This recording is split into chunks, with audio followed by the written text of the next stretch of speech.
Previously on N.E.R.V Creates. The reason why I can't give a review of it is because honestly, I will be singing praises to it and I will fight with everyone who says otherwise. I'm just kidding. Probably I will talk about it in the future.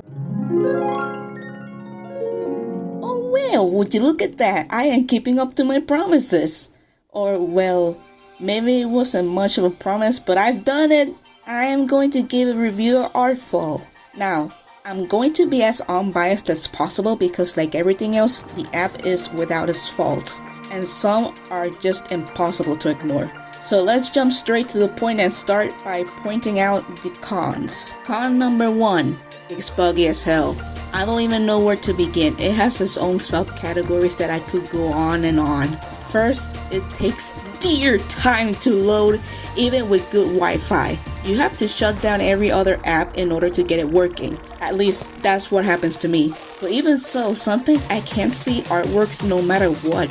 So I just have to wait till it decides to load or scroll past it. Which is a shame because I want to appreciate a person's work.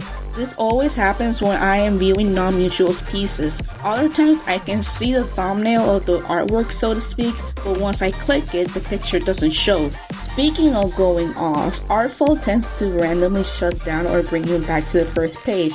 There's a saving grace to it, however, but I'll mention it later because this is the bad side. However, sometimes the app stops loading altogether when you exit it, and when you come back, there's a blank screen with a bunch of bubbles and bars. Now, when it comes to private chats, good lord, you can't see earlier conversations at all. It just won't let you scroll up. If you do, it brings you back to the last text that has been sent. Your draft disappears either when you exit the app or click elsewhere to respond later. You have to copy paste the message or write it all over again. The DM function is pretty bad. It's probably the worst I've experienced. Over time, the bugs have been fewer. Actually, scratch that. There have been changes, new bugs happen, but it's annoying. But we sort of have to give it an opportunity because the app is still new and it's run by 2 people, I believe. So it makes sense as to why it takes time. I see bigger apps that do zilch about their glitches, but I digress. Con number 2. Artfol has a small number of users compared to other apps, and the overall interaction is very low. Many people are more likely to be inactive and you might get an unchanging number of likes. So usually those who grow trendy are the popular artists that already have a big following rather than the small ones. I know it sounds ironic of me to say that even when I told professional hobbyists and beginner artists are treated alike. You can be a small artist and gain a lot of interaction with your posts, or you can be an artist with a large following and not get as much attention as expected. It's not you. Once again, it all depends on how involved you are in the community and how you treat others. Legitimately, you can be a small artist and still have a lot of engagement on your posts. Likewise, you can have a large following, but if you are enclosed in a bubble where you don't speak with others, the likelihood of people engaging with your art is minimal. But hear me out, artworks can suddenly explode, especially if you interact with folks. When you engage with people, they'll like, comment, and share your works. It pushes you to the trendy section, which means more exposure.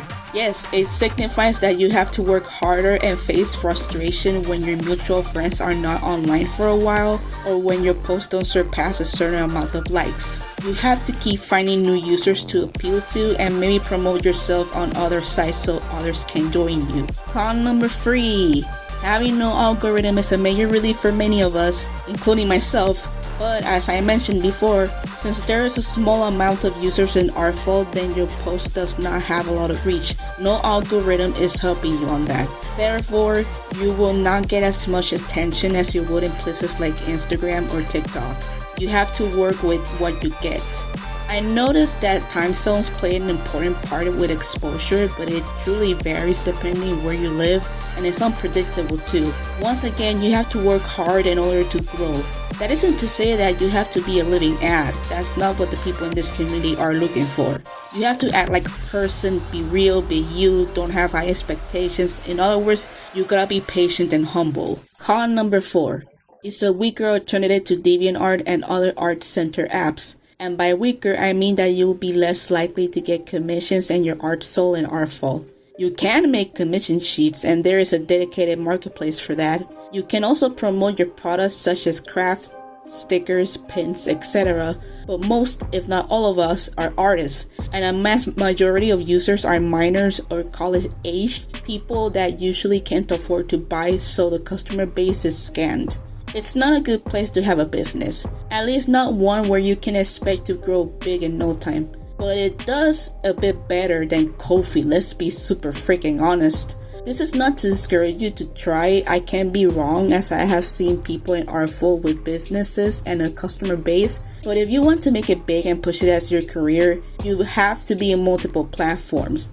Artfol can probably be a good place to dip your toes in, but not one that can run for long. Con number 5. The app is very limited when it comes to media. You can only post pictures of your drawings, paintings, sculptures, crafts in general, and so on. There is no availability to post videos, songs, or GIFs. So if you happen to be an animator or make video art in general, Artfol unfortunately is not the place to publish them. You can only go as far as posting links. Also, the site only permits one picture per post. Therefore, if you have a multitude of artworks that you want to show, like a comic for example, then you have to publish them separately. Yes, people will look at it as spam, but there is no other option. Fortunately, people don't care much about it. Of course, that isn't to say that you got the green lights to make 10 to 30 posts in one. Never go overboard, please. Lastly, when you're viewing a non-mutual's artwork, you have to click on the picture in order to read the captions, like, comment, and reshare them, which may seem a little obnoxious to do for some people because you can't scroll to the next picture, but I believe DeviantArt is like that too. You have to click the image in order to see it. Con number 6. God, they have done it, ladies and gentlemen. The scam busts and NFT collectors have breached the site. And I thought they would just stay on other apps or disappear. So, in the beginning, there was like a 1 in a million chance that you would encounter a scam account. In fact, back in the early days, we had problems with troll accounts and art thieves. Thankfully, the trolls/bullies have been lesser, but they have been replaced by scam and NFT bots. It seems that they have discovered Artfol and have migrated from Instagram to basically pester us here. As the site gets bigger, it becomes more frequent. Not to mention, some of us have come across AI artists, which, they're not welcome at all.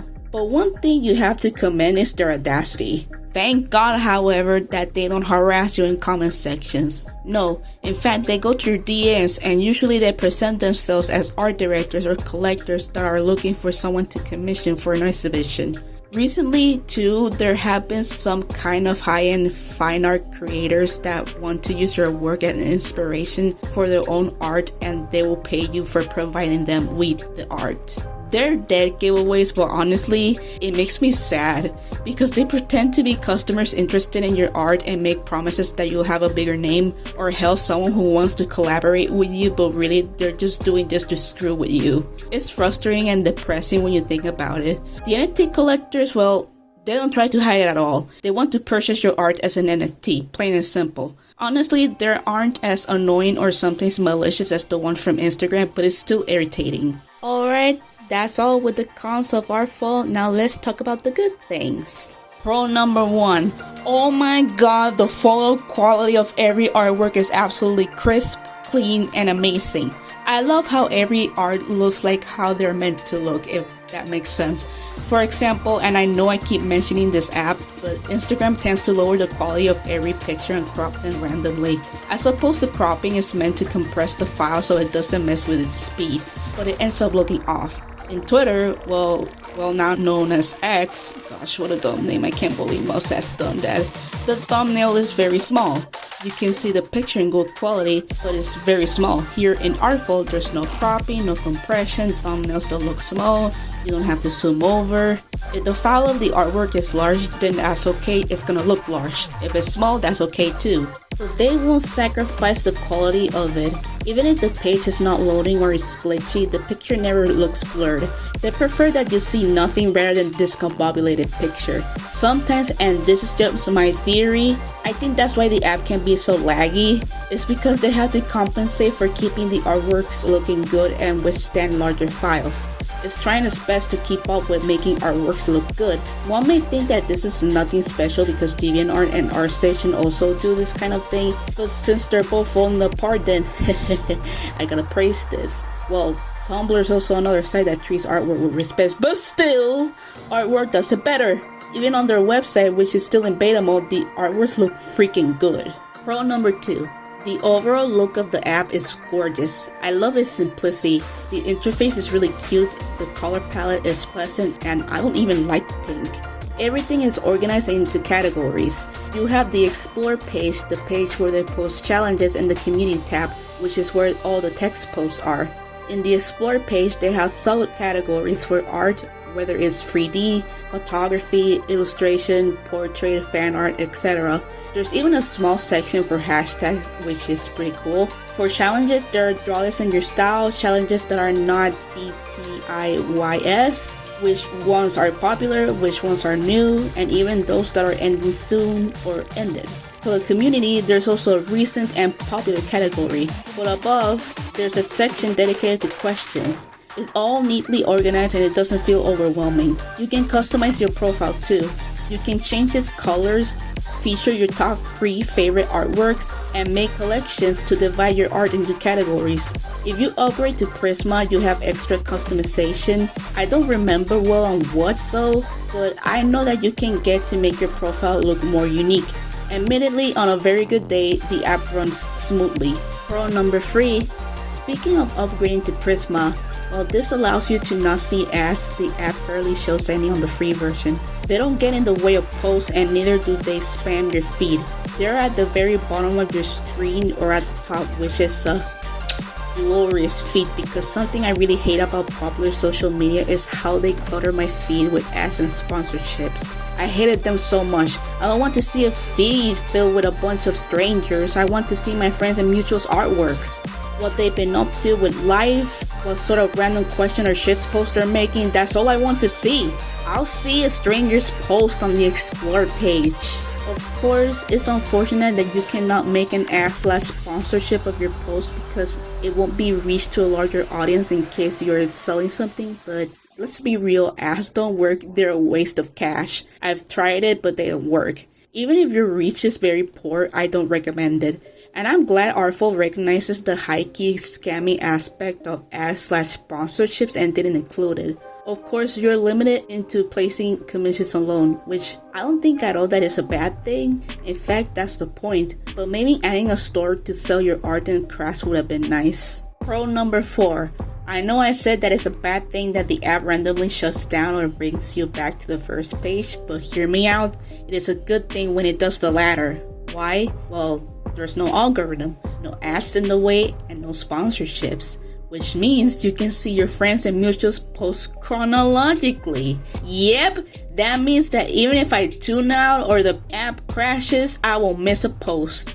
I can just return to the last piece I saw and liked, then proceed to the next one whenever I like. Gosh, I am so glad that they brought back the chronological feeds. I was starting to forget how they looked. Pro number 5. The app is in constant improvement, which is usually seen as a bad thing when you have to fix something perpetually, yet it's good for the reasons that the moderators are responsive. They take feedback and complaints faster than Twitter, X does. Seriously, why X? It sounds inappropriate. Anyways, when there's a bug, they fix it. When there's a glitch, they fix it. All you have to do is contact them and they're on the job. They even take reports and address them. Good lord, an app that actually cares about its user? Sacrilegious! But yes, they ban troublemakers when they're around. Of course, they can't address all of the problems at once since it's a tiny team, but kudos to them for being hard workers compared to other apps. And thankfully, they keep adding features even if it takes them a very long time to do so. But come on, it's been only 2 years. We will not have a Facebook-like or Instagram-esque app from the start, and honestly, I don't want them to be like Instagram or Facebook or TikTok. I like it for the way it is, and I think others appreciate it that way too. Which brings me to pro number 6, the community. Man, the community. Where do I begin? It has its own category as well. I'll start off by saying that they're among the best I have ever encountered, if not the best art community around. Despite it being such a small, quiet site, the people inhabiting it are some of the friendliest, most welcoming and supportive bunch you'll ever meet. They match energies too. If you greet them with kindness, they'll be kind to you back. I know it should be a common decorum, but sadly, it's not the case for many places. The internet is lately such a toxic place to be, and this app somehow makes itself be a breath of fresh air. Like, it doesn't feel like you're on social media while you're using it. The people, especially your mutuals, are understanding when you have struggles, when you need to take a break, or when you just go missing for whatever reason. They don't unfollow you or treat you like a number. They relate with you. For once, it doesn't feel like you're at competition with other people, and nobody pretends to be too good for interactions. And those that do, well, they don't last long. People like humility. If you're a humble, kind, and honest person, then things will course smoothly for you. There has been a gradual steady migration of artists coming from Instagram, and lately there's been an influx of ex-users coming to Artfol, so more chances to meet new people. In the beginning, folks used to compare this to Instagram and thought of it as a replacement. Today, they don't say that it will topple Instagram, but a lot of artists do consider Artfol to be a sort of a sanctuary from popular social media. People go there because they are tired of the algorithms, trends that get them nowhere, reels, scammers, spam bots, all that shebang. What I also like is that they take no BS from anyone. If they come across an art thief, an NFT scammer, or an AI artist or a troll, they will gladly point it out to others. Of course, they don't harass because that gets called out too. Also, I forgot to mention that they don't do the follow for follow game, or the if you follow this artist that I used to be cool with, unfollow me right now. No word, none of that. Everyone just wants to create art or fun or art. And I love that. I think that should be the whole purpose of art sites. Just people chilling and creating beautiful works, minding their businesses.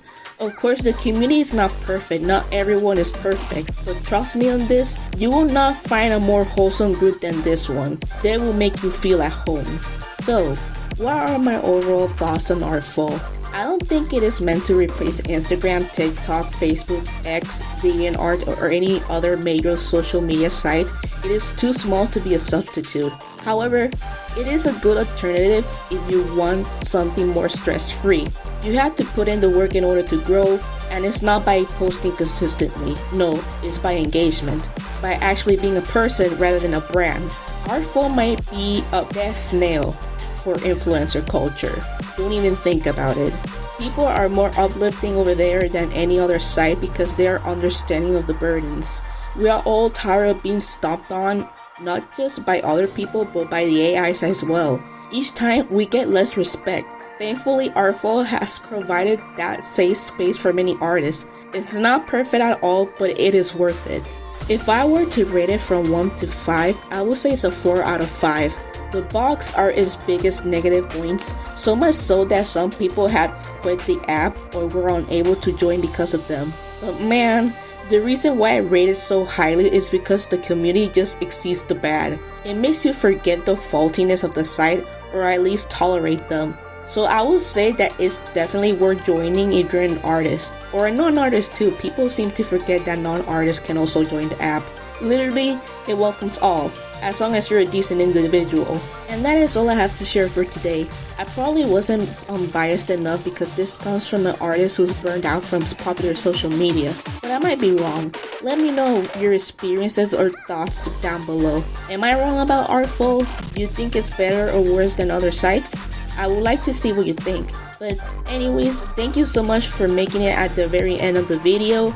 I hope you all have a wonderful day, wonderful as you are, and I shall see you in the next one. Take care, everybody.